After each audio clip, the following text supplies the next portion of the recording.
¿Cómo están, amigos? Bienvenidos a su programa Tax Day Antilavado de Dinero. Estamos en el programa 20, iniciando este 2020, a ver si ya nos cae el 2020, como nos dicen por varios lugares. Y vamos a estar platicando sobre las reformas que esperamos a la ley antilavado de dinero. Por supuesto, habrá más obligaciones, habrá una serie de adecuaciones a esta ley que nos pondrán a cumplir ahora sí de forma más difícil, digamos, se va complicando cada vez más esta situación. Veamos nada más, estamos en Tax Day, pueden seguirnos en Tax Day México dentro de Facebook, en YouTube está también Tax Day México, ahí pueden encontrar todos los programas y seguramente más información que les será de utilidad. Les recomendamos entonces que nos sigan en Tax Day México en Facebook y en Tax Day México YouTube. Si se suscriben, cada vez que se suban videos les estará llegando esta invitación. Soy su servidor Javier Martínez y mi correo es jmartinez@taxday.com.mx. Muy bien, ¿qué esperamos? ¿Qué esperamos de las reformas a la ley antilavado de dinero? Nada más déjenme comentarles que ya esperábamos que estas reformas se dieran en 2019, pero no fue así. Se pateó el bote y ahora en cualquier momento puede ser que salgan estas reformas porque ya se les terminó el tiempo. Digamos que ya están en tiempo de compensación. De lo contrario, caeríamos en una, en una situación crítica con Gafi, porque nos tienen en algo que se llama observación intensiva y tenemos que estar cumpliendo con varios supuestos que no necesariamente se han venido cumpliendo, porque estos cambios a la ley son muy, muy importantes. Esta iniciativa la presentó Monreal el 12 de febrero de 2019 y es una iniciativa con proyecto de decreto que reforma y adiciona diversas disposiciones a la LF-PIORPI o a la Ley Antilavado de Dinero. Vamos a revisar directamente la exposición de motivos dentro de esta iniciativa para que vayamos revisando a nivel de vuelo de pájaro qué es lo que está ocurriendo con estas situaciones. En el año 2000 México ingresó a Gafi.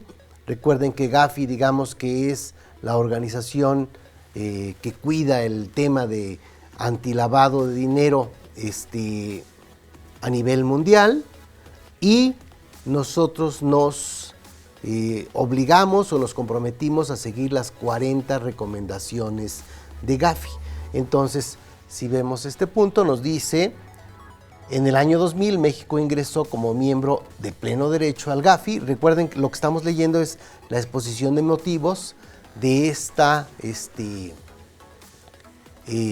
iniciativa de reformas. Por lo que está sujeto a observar, México entra a Gafi en 2000 y está sujeto a observar las 40 recomendaciones. O sea, ¿qué quiere decir que yo entro a Gafi? Oye, estas 40 recomendaciones tú vas a respetarlas. Después de inmediato hubo una primera ronda de evaluación mutua, o sea, quiere decir que entre los propios países que pertenecemos a Gafi nos revisamos. En el 2000 no pasó mayor cosa, llegamos después a la segunda ronda que se dio en 2004, hubo varias recomendaciones ahí y más o menos se le tapó el ojo al macho, digamos, se medio cumplió. En 2004 dijimos, bueno, ahora sí ya vamos a revisar el tema. Se ha apretado mucho en la parte de las entidades financieras, pero no en la parte de las actividades vulnerables. En la tercera ronda, que fue en 2008, hubo otro rollo en el que nos volvieron a decir que tendríamos que estar trabajando sobre las deficiencias, pero hasta ahí no había mayor bronca. Llegamos a la cuarta ronda de evaluación mutua. Esta se realizó en el año 2016 y 2017. Y ahí ya nos fue como en feria. Dices, oye, no manches, entraste en el 2000, ya pasaste de los 15 años y sigues todavía con muchos problemas. Dice la exposición de motivos: exitosamente México logró salir del proceso de seguimiento de la tercera ronda de febrero del 2014. Digamos que logramos todavía ahí hacer un dribbling y medio tapar algunas cosillas ahí que no se vieran tan feas. Sin embargo, para la cuarta ronda, que esta es la que ya estamos revisando en este momento, adoptó dos enfoques complementarios Gafi. Uno, el cumplimiento técnico de las 40 recomendaciones del Gafi, y dos, determinar la existencia de las formas como se evidencia la efectividad del sistema de prevención de lavado de dinero y contra el financiamiento al terrorismo. Entonces, ya cuando sabíamos cómo pasar las evaluaciones, que no las cambian. Y entonces hay dos nuevos componentes, que hay un complemento técnico. Este complemento técnico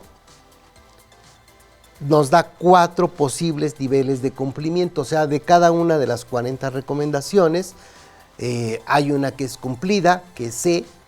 La C, digamos que es palomita, 2 palomitas.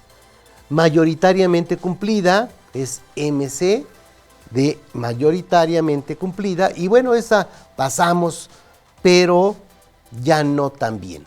Y hay las otras dos que digamos que ya están en observación: parcialmente cumplida y no cumplida. O sea, no cumplida sería un rojo intenso, porque eso querría decir que no estamos cumpliendo con las recomendaciones a las que nos obligamos. Estas calificaciones se basan en los criterios definidos en la evaluación del cumplimiento técnico. Y por otro lado, se revisa la efectividad.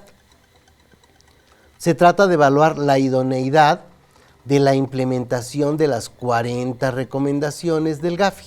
Siempre vamos a estar hablando de las 40 recomendaciones de Gafi. E identificar el grado en que un país alcanza un conjunto definido de resultados que son fundamentales para un sólido sistema de prevención de lavado de dinero. Por lo tanto, el enfoque de la evaluación de la efectividad se medirá en función de que el marco legal e institucional produzca los resultados previstos. Oye, ¿qué tan efectivo estás? Primero vamos a ver si cumples y después qué tan efectivo son los resultados que se están dando. El Gafi evalúa la efectividad principalmente sobre la base de 11 resultados inmediatos. O sea, oye, está bien, no nos vayamos sobre los 40, pero 11 resultados inmediatos sí necesito que ya estén funcionando.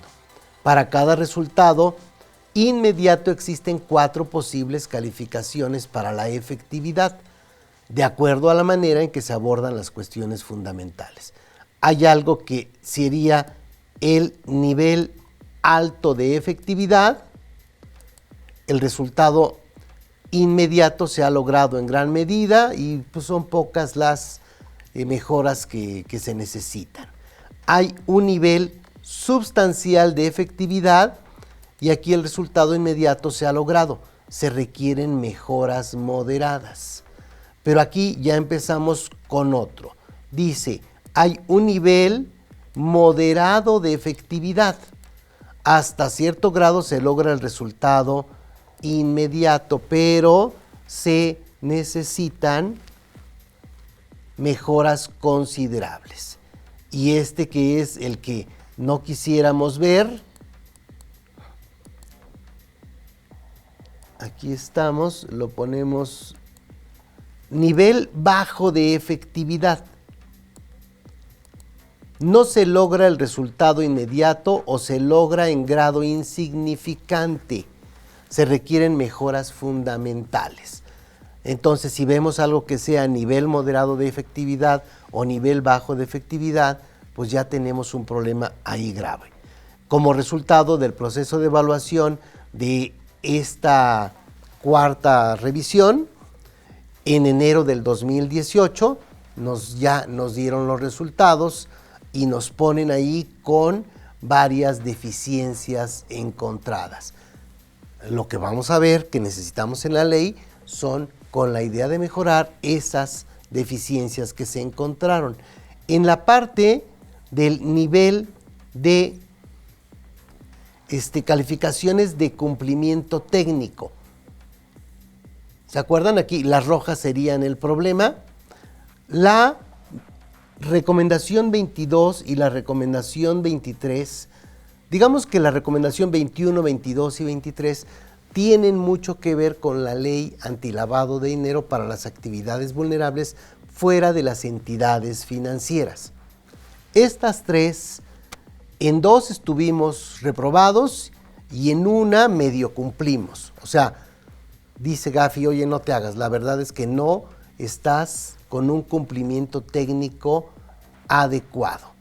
Solo viendo la parte de actividades vulnerables. Podríamos revisar algunas otras que tienen que ver con entidades financieras, etcétera, pero enfoquémonos un poco a estas recomendaciones. Oye, ¿qué crees? Estás reprobado en cuanto a las actividades vulnerables. Ahí están todas las calificaciones y tenemos broncas por todos lados. Ahora sí, calificaciones de efectividad.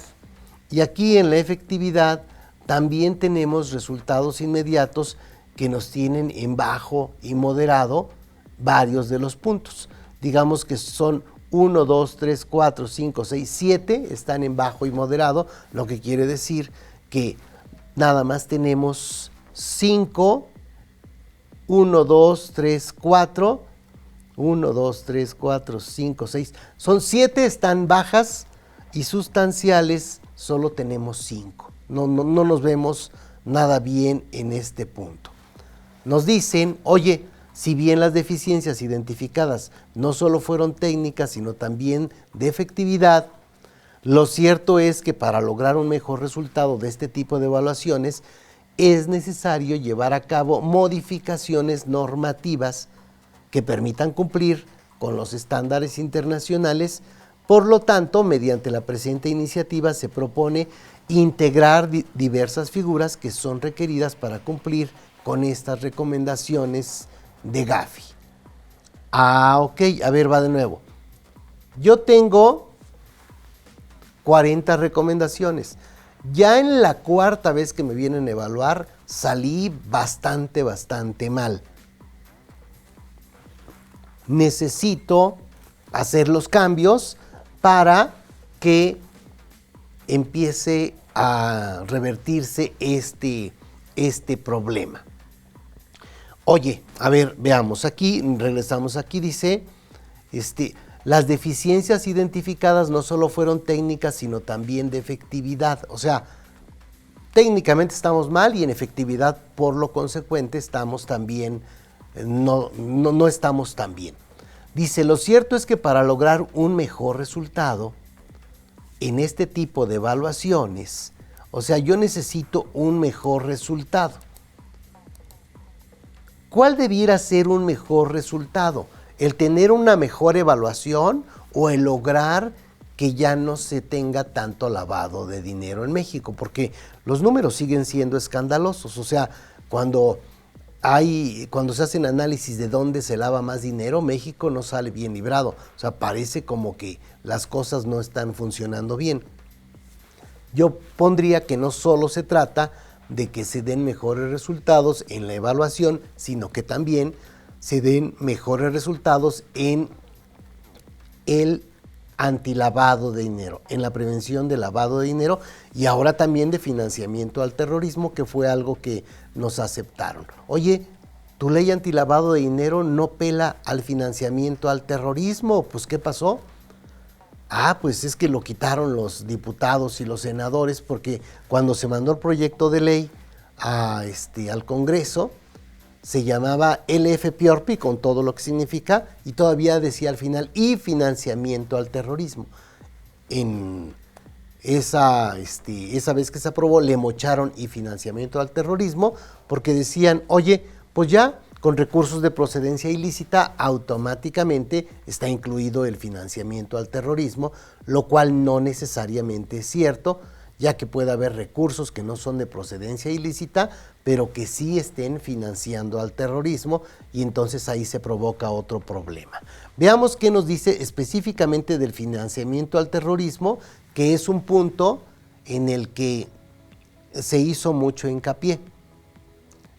Ya por ahí habrán revisado este programa que hicimos respecto de que si en México se cataloga como terroristas a los grupos del crimen organizado, específicamente algunos grupos del crimen organizado, entonces toda esta parte del financiamiento al terrorismo debiese estar bien fundamentada o adecuada con las obligaciones que tendríamos que cumplir para poder zafarnos de las broncas, porque el Código Penal Federal pues tiene realmente penas terribles. O sea, ser terrorista es lo peor de lo peor en el mundo penal. Entonces tendríamos que cuidar este punto. Les recomiendo que revisen ese programa de financiamiento al terrorismo, con la idea de que revisemos qué es lo que podría pasar y cuáles son los temas que se tienen ahí. Dice que en cuanto al financiamiento al terrorismo, dice que no existen expresiones de terrorismo doméstico en México. Ok, está bien. ¿Por qué no existe terrorismo doméstico? Pues porque no se les ha querido decir terroristas a los grupos delincuenciales. Pero no me digan que no hacen actos terroristas. O sea, no me digan que lo que pasó en Culiacán no fue un acto terrorista. O sea, por todos lados tenemos este tipo de situaciones en las que en México les ponemos otro nombre y con eso la libramos.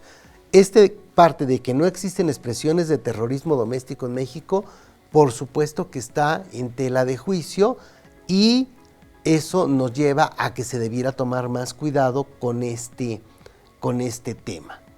Por lo anterior, en la presente iniciativa se adiciona como sujeto de la LFPORPI no solo la parte de lavado de dinero, sino también la parte de financiamiento al terrorismo. Y se hace un capítulo 6 bis que se llama así, de la prevención de financiamiento al terrorismo en la recepción y destino de donativos.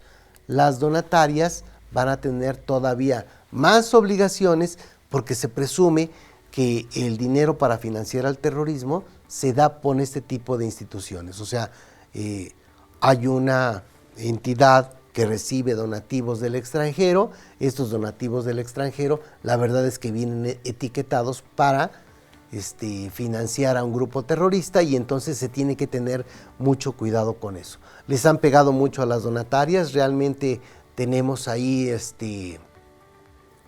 un tema en el que para ellas cumplir no está nada sencillo, pero bueno, tenemos que hacer algo para también apoyarlas. Nosotros dentro del despacho tenemos donatarias a las que auditamos como parte de una labor social. Se hace un cobro realmente digamos significativo, y ahí se tiene. Y ahora estamos trabajando también en libros y herramientas antilavado de dinero que les pueden ser de utilidad a nuestras donatarias. De lo contrario, vamos a terminar sin esta parte que es muy importante dentro de la sociedad. Entonces, vamos a tener en cuanto a terrorismo, financiamiento al terrorismo, un nuevo capítulo en el que los donativos y las donatarias van a estar, digamos, vistas con lupa. Después vamos a tener el tema de las personas políticamente expuestas. Esto ya lo decíamos. Oye, ¿qué pasa si una persona, como este caso que tenemos ahorita de alguien que fue el presidente de del Tribunal Federal de Justicia Administrativa, le dicen, oye, tú estás recibiendo 77 millones de ingresos al año, no sabemos de qué, y tú dices, oye, pero ¿por qué te enteras hasta ahorita si se supone que eso debió haberse mencionado al ser un tema de una persona políticamente expuesta? Habrá que revisar si estaba o no estaba, pero básicamente este tema de las personas políticamente expuestas tiene que ver con la idea de corrupción. Oye, ¿qué es una persona políticamente expuesta? Digamos que son básicamente los políticos de buen nivel, sus familiares y las empresas de estos familiares. Entonces, si alguien viene a comprarme un auto, digamos que yo tengo una actividad vulnerable de venta de autos de 600,000 pesos, simplemente yo le vendo el automóvil, pero no reviso si es una persona políticamente expuesta. Oye, ¿por qué no lo revisaste? Pues es que no tengo las listas para poder revisar a las personas políticamente expuestas. ¿Por qué no tienes esas listas? Porque el servicio de las listas de las personas políticamente expuestas es un costo bastante alto, dependiendo del nivel que queramos, para poder acceder a estas listas. Estos son servicios de particulares. Hay varios particulares en el mercado, sobre todo que atienden a las entidades financieras para venderle estas listas. Oye, ¿qué pasa si ahorita yo pongo el nombre de Andrés Manuel López Obrador? Pum, vale, te va a salir de inmediato que es una persona políticamente expuesta y debiera decirte ahí también sus hijos, su esposa, las empresas que tienen, etcétera. Quiere decir que yo con ese tecleado ya tengo fácilmente identificable que es una persona políticamente expuesta y por tanto voy a darle un seguimiento más intensivo para saber si no se trata de un acto de corrupción lo que está ocurriendo con estos supuestos. No quiere decir que se presuma que son tranzas, por supuesto que no, pero sí quiere decir que habrá que revisar cómo se van dando los supuestos en los que se puedan determinar en qué gastaron su lana estas personas políticamente expuestas y ver si salen de lo que sería normal para ellos. Aquí entonces las listas son toda una bronca. Entonces aquí lo que está ocurriendo es que se está agregando un artículo en el que le dicen a todas las autoridades que deben permitir el acceso a la información que sea necesaria para obtener los datos de las personas políticamente expuestas que trabajan en cada una de las autoridades y con eso nosotros no tener que pagar un servicio como el de personas políticamente expuestas, que es un servicio que es caro porque implica mucho trabajo el estar revisando los movimientos que se dan en todo este grupo de gentes. Ok, vamos a ir a corte y regresamos para ver cuáles son otros cambios que se están incluyendo o que se pretende incluir a la ley antilavado de dinero. Vamos a corte.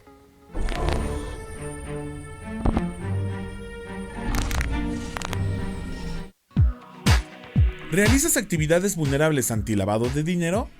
¿Tienes una carta de invitación del SAT? Si requieres asesoría de un especialista para cumplir con estas obligaciones, en Tax Day contamos con los siguientes servicios. Asesoría antilavado de dinero, presencial, telefónica o por conferencia virtual. Presentación de avisos e informes, así como elaboración de manual antilavado de dinero. Comunícate con nosotros para juntos elaborar una propuesta de servicio. Llámanos al 55 63 87 44 50 o escríbenos a contacto@taxday.com.mx. Fiscal Tax Day 2020. Consulta de las reformas en línea. Solución a la necesidad de actualización constante y oportuna que tienen los contadores y abogados en los negocios. Con beneficios como videos temáticos de las reformas fiscales 2020, con acceso a 9 carpetas con las leyes y reglamentos actualizados. Puedes entrar en línea a videos, leyes, reglamentos e información actualizada en el momento que quieras. Adquiere el paquete Fiscal Tax Day 2020 con opción de 3, 6, 9 o 12 meses. Pide informes al 55 63 87 44 50 en taxday.com.mx, taxdaycursos.com y en Facebook como Taxday México.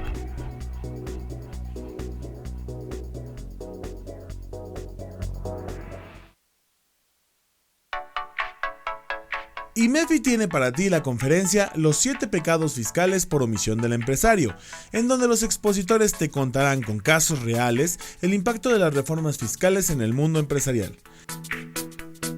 Esta conferencia va dirigida a empresarios, accionistas, consejeros, comisarios, directores, apoderados y asesores que necesitan seguridad jurídica en sus operaciones. Esta conferencia tiene una duración de 5 horas y contamos con varias sedes en el interior de la República. Para conocer las diferentes sedes y horarios a impartir, mándanos un mensaje al 55 26 96 71 79. También puedes escribirnos a cursos@imefi.com.mx o a cualquiera de nuestras redes sociales. IMEFI, generando seguridad en los negocios.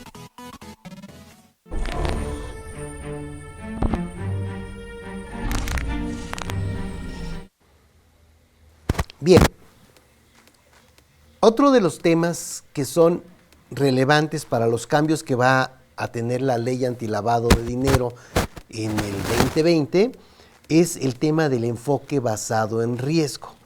Aquí el tema es que, oye, yo debiese tener un enfoque basado en riesgo, saber si las actividades vulnerables que realizo realmente tienen un riesgo alto. ¿Por qué? Porque si tienen un riesgo alto, entonces yo tendré que elevar mi nivel de control y los mitigantes. Los mitigantes serán los puntos que yo haga para que no caiga en este supuesto en el que se dé el lavado de dinero. ¿De acuerdo? Aquí nos van a incluir una fracción 12 bis en el artículo 3 para determinar lo que debe entenderse como riesgo, y en el artículo 18, que es donde están las obligaciones de quienes realizan actividades vulnerables, establecen la obligación de identificar ese riesgo, el de los clientes o usuarios. Aquí tendríamos que calificar a nuestros clientes como cliente de bajo riesgo, de riesgo medio o de riesgo alto. Tendríamos que entender una cosa: si bien no está en la ley, ya nos dicen dentro de las disposiciones que si yo tengo clientes que son de bajo riesgo, pudiera no tener tantos requisitos al momento de hacer el expediente de identificación, lo cual por supuesto ayuda bastante. Y la única forma de poder tener un cliente calificado como de bajo riesgo es teniendo una metodología para saber cómo evalúo a ese cliente. Oye, ¿cómo sabes que es de bajo riesgo? Pues me le quedé viendo a los ojos y se ve como buena persona. Híjole, está bien, pero no necesariamente esa es una metodología. Habrá que tener una metodología y habrá que tener dentro del manual cómo llego a ese resultado para determinar si es de bajo riesgo, de riesgo medio o de riesgo alto. Eso entonces es algo que nos lleva a cambios importantes también en la ley. Otro punto es el de beneficiario final. Este es un tema importante para Gafi. Oye, ¿cómo logro identificar a la persona física que realiza actos u operaciones a través de estructuras jurídicas? O sea, ¿quién es la mano que mece la cuna? Y entonces se agregó un capítulo 4 bis, denominado específicamente así, del beneficiario final. Ay, en la torre, entonces se le está dando mucho énfasis al tema. Sí, yo necesito que se logre identificar quiénes son los beneficiarios finales en todos los casos. Para que todas las personas morales, y aquí esto es importante, independientemente de que realicen o no una actividad vulnerable, así lo dice, aquí de veritas que así lo dice, tengan la obligación de identificar y registrar a la persona o grupo de personas que tengan el control sobre ellas. O sea, yo tengo una obligación que está dirigida ahorita a las personas que realizan actividades vulnerables, personas físicas o morales que realizan actividades vulnerables. Y esta obligación de las actividades vulnerables me lleva a que tenga que encontrar quién es el beneficiario final, beneficiario controlador. Hay varias figuras ahí que se nos han convertido realmente en una figura única. Y entonces esto nos lleva a que todas las empresas, independientemente de que realicen actividades vulnerables o no, tengan que tener un pequeño manualito en el que puedan identificar al beneficiario final. ¿Verdad? Suena un tanto difícil, porque en este momento en el que tenemos protección de datos de particulares, o sea, híjole, ¿yo cómo voy a estar teniendo más y más información cuando tengo obligaciones que hacen que deba resguardar esa información a nivel casi de bajo piedra? Pues sí, se va dando esa bronca, pero entonces habrá que trabajar sobre el beneficiario final. Dice el artículo 33 y 33 bis y 33 ter establecen que cualquier cambio en la tenencia accionaria o de partes sociales de personas morales mercantiles también deberá comunicarse o de inscribirse en un registro en la Secretaría de Economía. Hasta ahorita ya tenemos ese registro, sin embargo se va a fortalecer con este punto en el que tendremos que decir quiénes son los beneficiarios finales. Vamos a suponer que yo tengo un beneficiario final. En el caso de personas morales siempre hay un beneficiario final y es probable que este beneficiario final sea una empresa holding.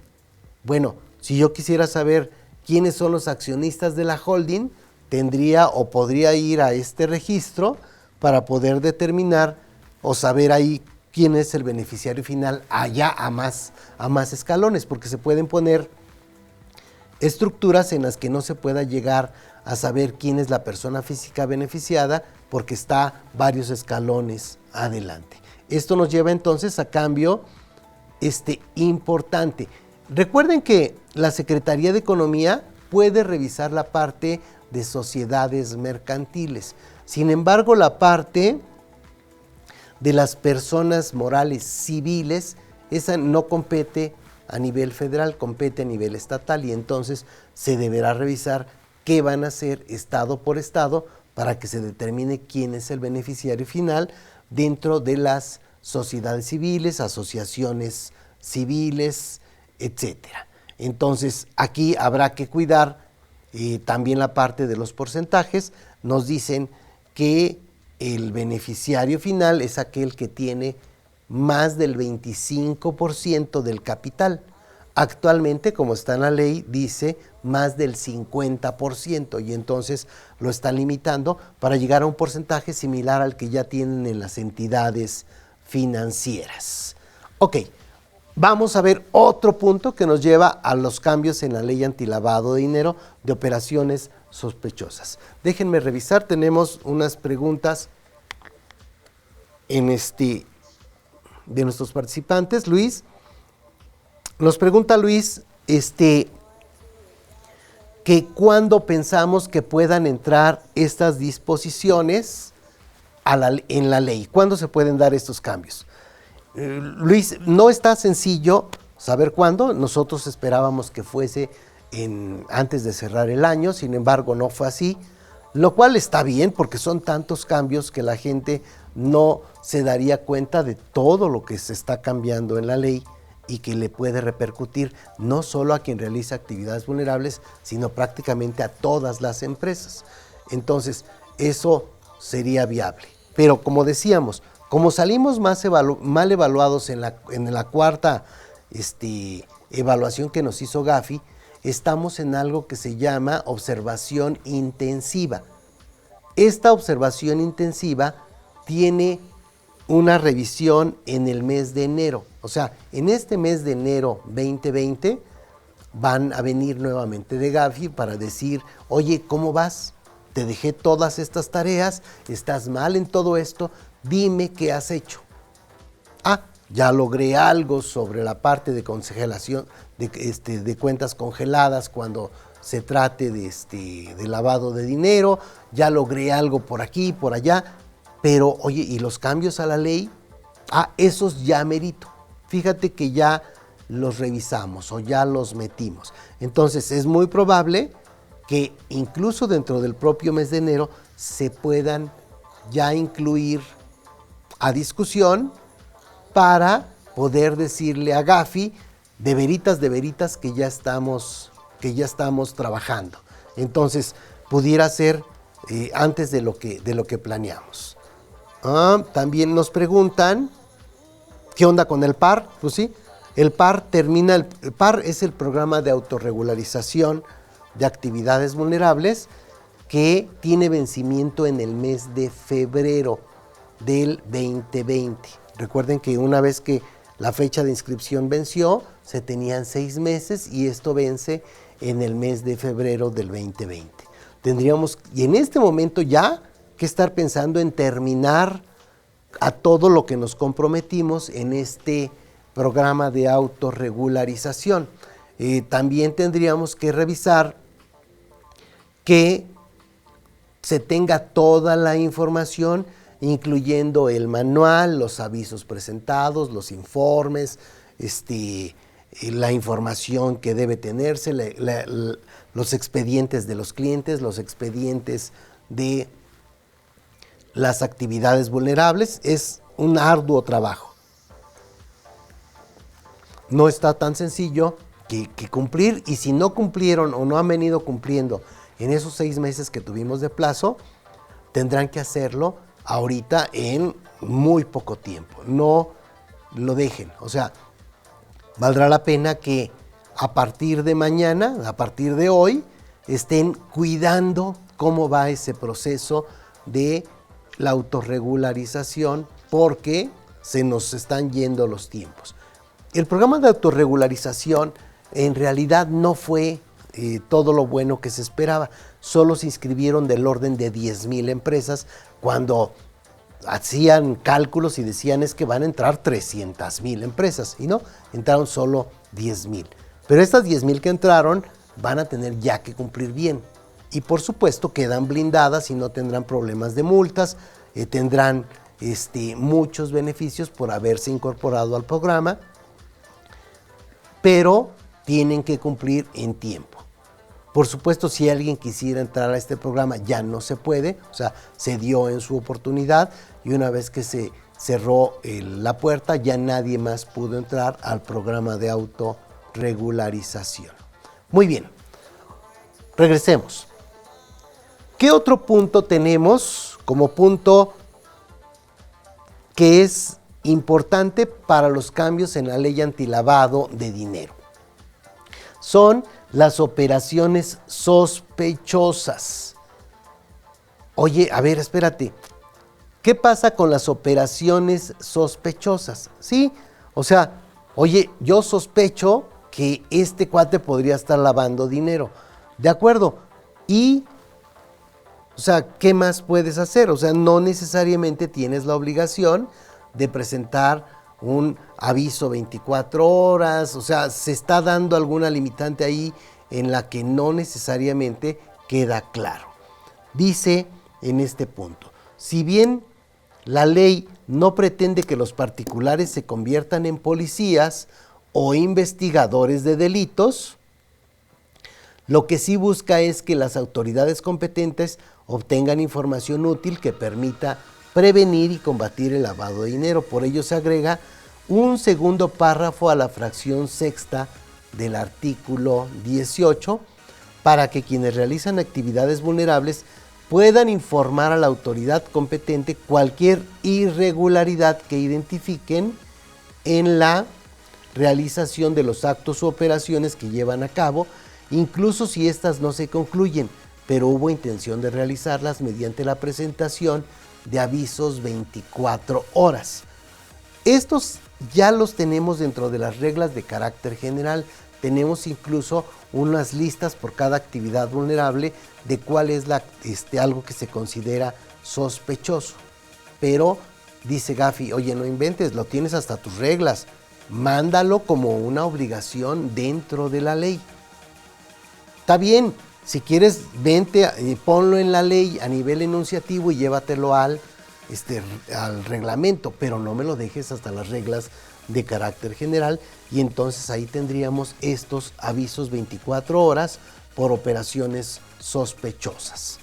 Hay otras medidas que también tendrán que considerarse, la parte del parámetro del monto global de operaciones que realicen los sujetos obligados, con la finalidad de considerar su capacidad económica. O sea, oye, a ver, ahorita, ¿qué obligaciones tengo? Ah, bueno, si realizas una actividad vulnerable, tienes las obligaciones que te correspondan. Oye, pero yo soy una empresa muy pequeña. O sea, pues sí, pero caes ahí y tendrás que cumplir como si fueses una empresa muy grande. No está el sapómetro. Entonces, hay que considerar la capacidad económica para estar sujetas a cumplir conforme al artículo 18 bis agregado. Hay un artículo 18 bis. Dice que se tendrán las siguientes obligaciones: desarrollar programas de capacitación anual para sus empleados y funcionarios, contar con sistemas automatizados que les permitan un monitoreo intensificado a las PEPs o clientes de alto riesgo, contar con una revisión de una auditoría interna o externa que evalúe la efectividad del cumplimiento del régimen de prevención de lavado de dinero y financiamiento al terrorismo. Bien, va de nuevo. Si tú tienes una capacidad económica, vas a tener que tener un programa de capacitación anual, vas a tener que contar con sistemas automatizados, vas a tener que tener auditoría interna. Y por otra parte, también incluye mejoras a las disposiciones cuya finalidad es aclarar o en algunos casos mejorar la norma para facilitar su implementación y cumplimiento por parte de quienes realizan actividades vulnerables en los siguientes temas. Y aquí, ahora sí, ya tenemos muchos temas en las que ya no se tiene un cambio sustancial, sino un cambio de adecuar o de tratar de explicar más cada uno de los conceptos. Se ajusta la definición de entidades financieras, está el tema del concepto de relación de negocios, ya nos van a quitar el concepto de cotidiano por el de habitual, lo cual le confiere a la interpretación una claridad mayor respecto del propósito de la ley, en el sentido de que la relación de los agentes económicos con sus clientes señala la continuidad y no lo cotidiano. Entonces, esto nos lleva a tratar de entender si caemos o no caemos en estos supuestos. Está todo el cambio de las UMAS, todo donde dice salario mínimo, ahora tendrá que decir UMAS, y cambios de ese tipo que modifican prácticamente toda la ley. Sin embargo, los cambios sustanciales, como ustedes ya los vieron, son realmente relevantes. ¿Hasta qué punto vamos a tener supuestos en los que se incluyan ya no solo a las empresas que realizan actividades vulnerables, sino que se abra todavía mucho más para la parte de beneficiario final? Ya lo veremos, eso tendremos que saber qué pasa, porque no es nada sencillo. Tenemos ya disposiciones en la ley del impuesto sobre la renta sobre relación de negocios, sobre razón de negocios, sobre materialidad de las operaciones, y por ahí pudiera ser que se complemente con este supuesto, y tal vez no sea necesario que se incluya para todos dentro de esta ley, porque entonces yo, que no realizo actividades vulnerables, tendré que aventarme todas las obligaciones de una ley para saber que me toca específicamente una, y no es tan práctico. Muy bien, Pues aquí estaremos todos los miércoles, espero nos vean en vivo, pueden hacer sus preguntas, pueden hacer sus comentarios y ver los programas cuando ustedes lo desean dentro de YouTube o dentro de Tax Day México, dentro de la cuenta de Facebook. ¿De acuerdo? Bien, amigos, es todo por hoy y nos vemos la próxima semana. Les mandamos un fuerte abrazo y deseamos que no haya tercera guerra mundial. Esperemos.